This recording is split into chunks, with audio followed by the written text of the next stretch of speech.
Welcome to WesternSlopeNow.com meteorologist Russ Pappas. Cloud coverage. Check this out. America's Mattress Tower Cam from about 4 o'clock on June 18th, 2021. That's a Friday afternoon, getting ready for the weekend. These clouds that we had this morning, check this out. Look what we did. That cloud coverage, and of course that heat burst and the decaying thunderstorms last night kept us really warm during the overnight hours. And we started Friday morning with a record low temperature. It's the warmest low we've experienced since the 1930s, 75 degrees on the thermostat or the thermometer. And lows across the area, quite mild. That's how we started our Friday. Unfortunately, not a lot of storms, not a lot of rain falling out of that cloud coverage. Now, last night's windy episode, courtesy of decaying thunderstorms, but also it could have been a heat burst. We did record some heat bursts across the state, but still analyzing the data, I feel like it was just storms in the vicinity that just kind of decayed in on themselves and pushed that wind around. But we did get some gusty winds during the 10 o'clock hour. But we didn't get a whole lot of rain, and we're very dry, exceptionally dry, but we're splitting hairs between extreme and exceptional. D3 and D4, the two highest drought categories. And when we look at the rainfall stats for Grand Junction, our deficit's almost 2 inches of rain.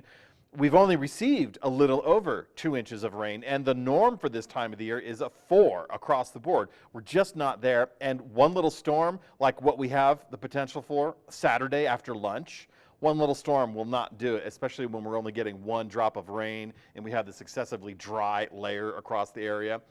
Speaking of excessive, that heat warning expires at midnight tonight, and Saturday we fall under, and the majority of the western slope and right into the high country falls under a red flag warning. So we're expecting some breezy conditions, 25 to 35 miles per hour. We already have the dry conditions, and with lightning strikes present in the atmosphere, because we will have mountain storms, that's a real fire threat. Now, so far today, we fell short of the high temperature in Grand Junction. It was 102.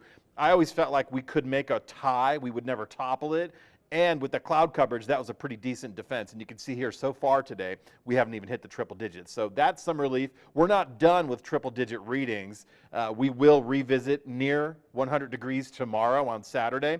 And then we'll see another run for the records at the beginning of next week. But in the meantime, high temperatures for Saturday afternoon, right back, hotter than the average for this time of the year. Grand Junction, Montrose, we're supposed to be 90, 87, and we just won't be there until we just won't be there, period. Take a look at the extended forecast. The next run for the records will be Tuesday, where the record is 101 degrees. I haven't seen Sunday's record yet, but there's a possibility we could be close to it. But we're running hotter than we should. Remember, Grand Junction's supposed to be 90 this time of the year, and when the summer solstice occurs on Sunday, we're hotter than the average, and we will continue to be hotter than the average. Montrose also, same deal. We're supposed to be 87. We don't even have that in the forecast. We will have stronger winds returning Tuesday, so we could fall under a red flag warning. Montrose, we're under red flag warning Saturday and Sunday, so windy weekend with middle 90s on the board, and mountain storms present. So there's a chance that we can see some of those darker skies in the late afternoon hours and certainly get some gusty winds out of this.